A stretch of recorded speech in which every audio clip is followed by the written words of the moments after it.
कर्नाटका प्रदेश Congress committee की जानिब से बोलना है तो चन्नपटना की जो सीट है वो कांग्रेस जीतने जा रही है।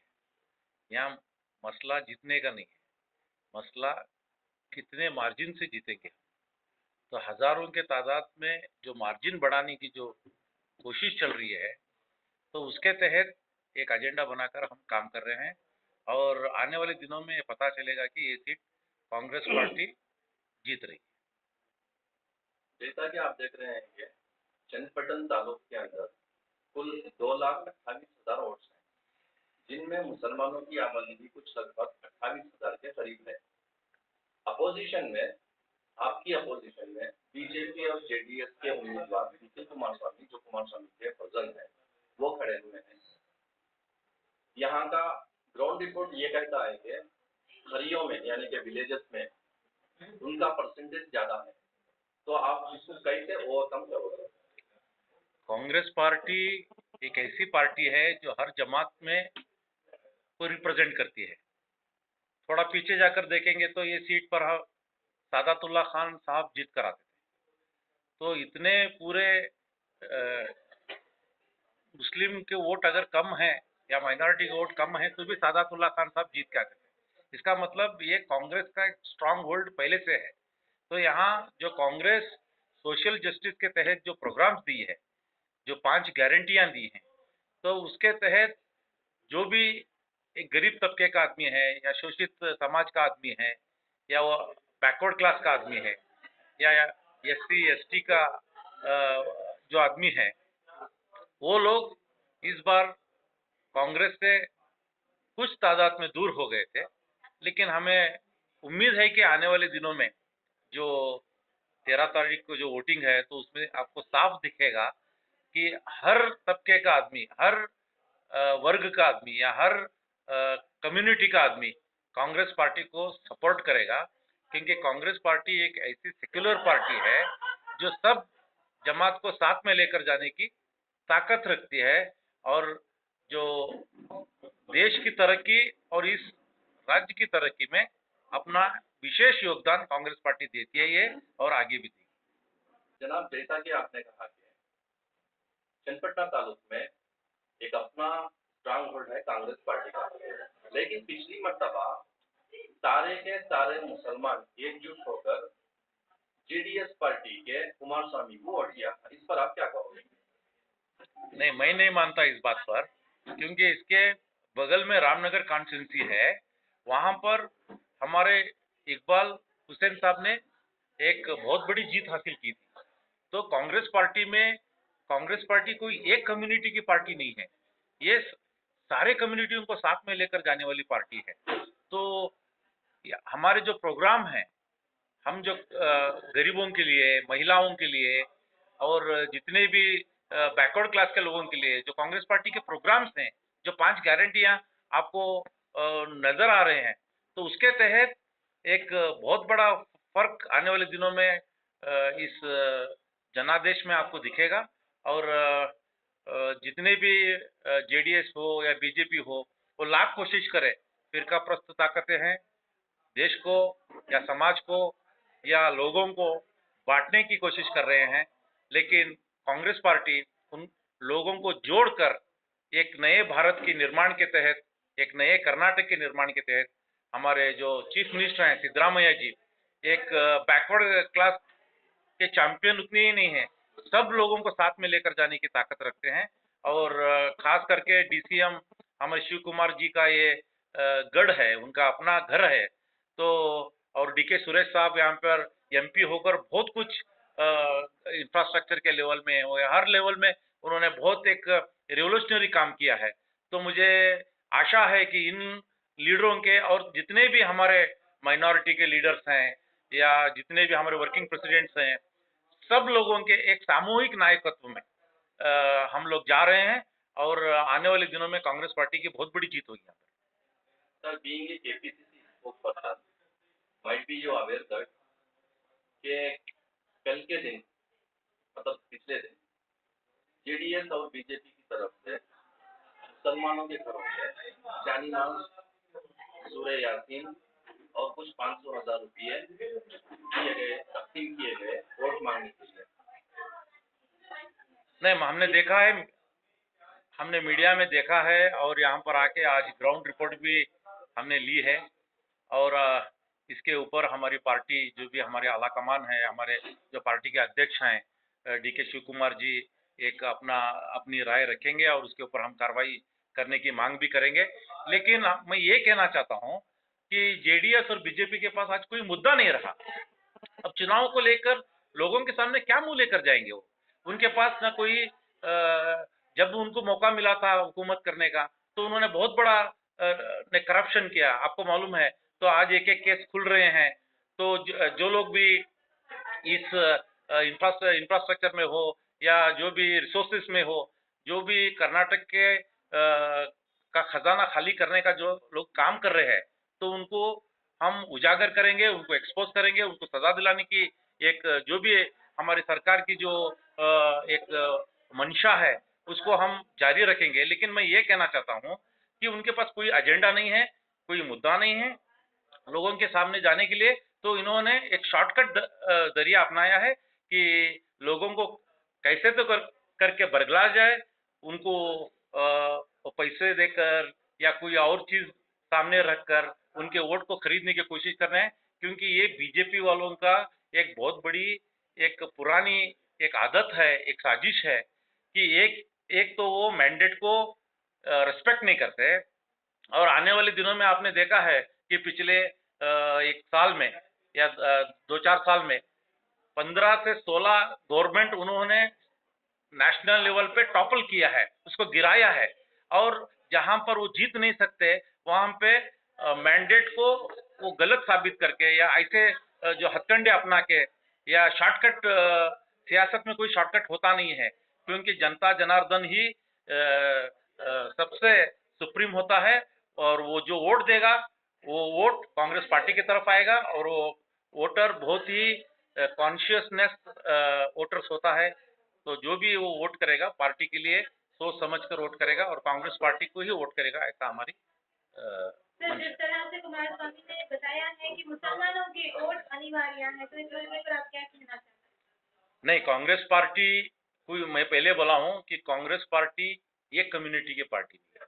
कांग्रेस पार्टी एक पूरे सारे देश की पार्टी है। सारे देश में जितने भी जात हैं, जितने भी कम्युनिटी हैं, जितने भी कास्ट हैं, सबको साथ में लेकर बाबा साहेब अम्बेडकर ने जो संविधान दिया है, वो संविधान के तहत हम एक इस समाज के जो आखिरी जो एक व्यक्ति है, जो नागरिक है, उसे हम एक गवर्नमेंट के स्कीम्स पहुंचाने की एक इसमें हम सर्वोदय बोलते हैं हम उसको, तो उस पर हम विश्वास रखते हैं। तो यहाँ कोई मुस्लिम, क्रिश्चियन, जैन ऐसा कोई होता नहीं है। कांग्रेस में हर कम्युनिटी का आदमी है और कांग्रेस को हर कम्युनिटी का आदमी साथ देगा। और इस बार चन्नपटना में एक नई हवा, एक नई बदलाव आपको नजर आएगी। आज पर भी सोचते हमको पता चला है कि आपके जो उम्मीदवार हैं कांग्रेस पार्टी के सीपी योगेश्वर 1889 में ये नारियल के व्यापारी थे, यानी कि बिजनेसमैन थे। उसके बाद फर्स्ट टाइम इन्होंने इंडिपेंडेंट सीट पर खड़कर जीत हासिल की थी चन्नपटन में। उसके बाद वो कांग्रेस में ज्वाइन हो गए हैं। तब से लेकर अब तक कौम उनको प्यार मोहब्बत वो करती है, चाहे वो कौन सी भी पार्टी में जाए। खासकर हमारे मुसलमानों का ये सवाल है, एक गुमान है, एक शक है। पिछली मरतबा वो बीजेपी में थे, लेकिन अब वो कांग्रेस में आ गए। जैसे ही वो कांग्रेस में आए, सारे के सारे मुसलमान त्योहार मनाने लगे कि हमारा लीडर वापस आ गया है। सीपी योगेश्वर इंडिपेंडेंट जीत के कांग्रेस में आए, बहुत दिनों तक कांग्रेस में थे। कांग्रेस का जो सिद्धांत है, कांग्रेस का जो आइडियोलॉजी है, वो भले बाती जानते हैं। वो घर पर वापस आए हैं, देर आए दुरुस्त आए, लेकिन वो घर पर वापस आए हैं। और मुझे लगता है कि आने वाले दिनों में कांग्रेस पार्टी के बीच में रहकर वो सब कम्युनिटी को साथ में लेकर जो फिरकाप्रस्त ताकतें हैं, जो इस देश को, इस राज्य को कमजोर कर रही हैं, जात जात के बीच में जो एक कम्युनल हार्मनी को धक्का पहुंचाने का जो काम कर रहे हैं, तो उन ताकतों को दूर रखने के लिए आज सीपी योगेश्वर कांग्रेस पार्टी में आए हैं। और कांग्रेस पार्टी के नेता हो या कार्यकर्ता हो, सब लोग बड़ी ब्रॉड माइंडेड और बहुत खुशी से उन्होंने अपनाया है, और सब लोग एक होकर ग्राम पंचायती लेवल से लेकर एक हमारे जितने भी शीर्ष नेतृत्व है सब लोग मिलकर काम कर रहे हैं। और जितनी पार्टी कांग्रेस, जितनी खुशी कांग्रेस के कार्यकर्ता लोगों को है, उससे ज्यादा खुशी आज सीपी योगेश्वर साहब को भी है। आज मैं सुबह पे आज उनके घर पे मिला था मैं, और उनसे मैं गुफ्तगू भी किया। तो उनके पास बहुत से प्रोग्राम्स हैं जो गरीबों के लिए, शोषित वर्ग के लिए, ब्लैक बैकवर्ड, क्यों बोले तो सीपी योगेश्वर एक ऐसी शख्सियत है इस एरिया में, जहाँ चन्नपटना हो या रामनगर के पास हो, जो जहाँ पर पानी का जो बहुत किल्लत थी, पानी का जो प्रॉब्लम था, तो उसको उन्होंने परमानेंट सॉल्व किया था। जितनी भी तालाब आज भरे हैं वो सीपी योगेश्वर साहब और सिद्धरामैया साहब की गवर्नमेंट जो 2013 में थी, तो उसके तहत आज यहाँ पर हरियाली देखने को मिल रही है। और बहुत से इंफ्रास्ट्रक्चर कामों में सीपी योगेश्वर साहब ने काम किया है। और आने वाले दिनों में डीके शिव कुमार साहब, डीके सुरेश साहब, हमारे सिद्धरामैया साहब और सीपी योगेश्वर साहब, इनका जो मिला जुला नेतृत्व है उसमें कांग्रेस पार्टी एक भारी विजय की तरफ जा रही है। सर, लास्ट में एक सवाल आखिरी, बहुत सारे इलेक्शन हमने भी देखे हैं इससे पहले चन्नपटन तालुक में, लेकिन ये जो इलेक्शन हम देख रहे हैं, इतने ज्यादा लीडर, चाहे वो बैंगलोर से हो या कर्नाटका के दूसरे प्रदेश से हो, एमएलए हो, एमपीज हो, या आप जैसे लीडर्स हो, स्पोक पर्सन हो, क्यों इतने ज्यादा तादाद में चन्नपटन तालुक को इतना क्यों ये अहमियत वाला इलेक्शन है? देखिए, ये बाई इलेक्शंस जो होते हैं, ये बाई इलेक्शंस 2-4 जगह हैं। तो कर्नाटक का जितना भी कैडर है, या जितने भी एमएलएज हैं, एमपीज हैं, एमएलसीज हैं, या जितने भी नेता गण हैं, तो वो सब लोगों को काम दिया जाता है। तो यहाँ पर क्या होता है, हमारा जो रणतंत्र जो रहता है कांग्रेस का या किसी पार्टी का हो, तो क्या रहता है कि एक ग्राम पंचायती लेवल से लेकर ब्लॉक तक भी जितने भी स्तर के रहते हैं वहां पर सबको जिम्मेदारी दी जाती है। तो उसके तहत आज कांग्रेस पार्टी क्या की है, कांग्रेस पार्टी के जो भी हमारे डिस्ट्रिक्ट के लीडर्स हैं, स्टेट के लीडर्स हैं, और उसके साथ साथ जो आज हुकूमत में मिनिस्टर्स हैं, तो ये सब लोगों को जिम्मेदारी दी गई है।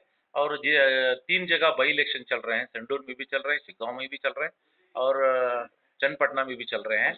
तो उसके तहत एक गणतंत्र के तहत जो भी आने वाले दिनों में कांग्रेस पार्टी जिन जिन लोगों को जिम्मेदारी दी है वो जिम्मेदारी बखूबी निभाएंगे, और कांग्रेस पार्टी को जीत के तरफ अग्रसर करेंगे। लास्ट में एक रिक्वेस्ट आवाम के लिए, चन्नपटना के आवाम बहुत ही क्या बोलते हैं, तो कॉन्शियसनेस के आवाम हैं, बहुत ही समझदार हैं, और ऐसे बहुत से मौके पर उन्होंने अपनी समझदारी का एक महीना एक सामने ला कर दिया है।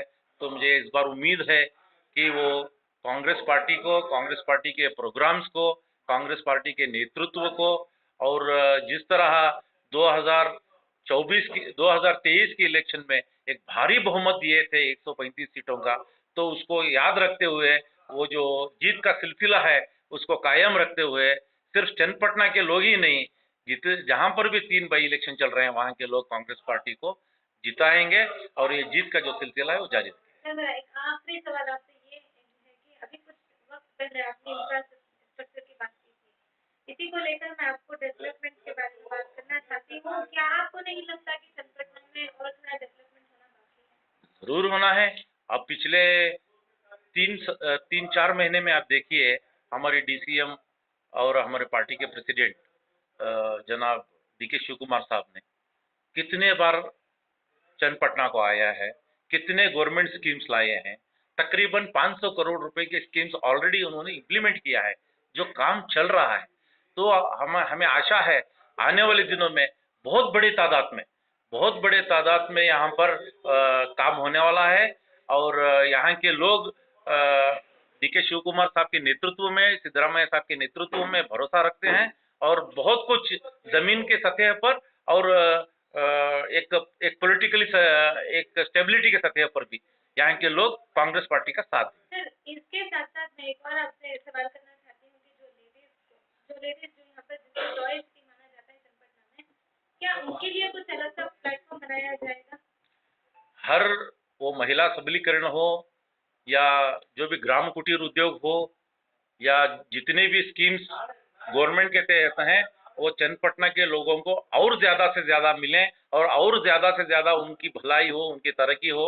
तो इस डायरेक्शन में हमारी कांग्रेस पार्टी और सरकार जरूर आने वाले दिनों में और कदम उठाएगी। सर बहुत एक छोटा सा सवाल मेरा आपसे ये है कि अभी जो चन्नपटना में डेवलपमेंट की बात हो रही है, मेरा सबसे आखिरी सवाल ये है कि यहाँ पर जो आम का सीजन होता है, आम के सीजन में जूस निकालने के लिए सिर्फ उसको बाहर विदेशों में आम को एक्सपोर्ट किया जाता है, यहाँ पर एक फैक्ट्री नहीं बनाई गई है, क्या ये भी सहूलत आने वाले दिनों में रेशन से लेकर जितने भी यहाँ पे इंडस्ट्रीज लगने हैं और जितना भी इंफ्रास्ट्रक्चर अब तक लाए हैं और आगे लाना है, तो हमारा शीर्ष नेतृत्व और यहाँ के जितने भी हमारे सीनियर मिनिस्टर्स हैं, जो एमएलएज हैं, जो आज यहाँ पर दिन रात काम कर रहे हैं, जो पार्टी के जीत के लिए योगदान दे रहे हैं, उन सबकी राय लेकर, यहाँ के लोगों की राय लेकर एक बेहतरीन से बेहतरीन चन्नपटना बनाने की तरफ कांग्रेस पार्टी सोच रही है। घरों का भी इंतजाम होगा सर गवर्नमेंट से? वो तो पहले भी दे रहे हैं और आगे भी और ज्यादा देंगे। कि आवाम को घरों का इंतजाम नहीं किया जा रहा है।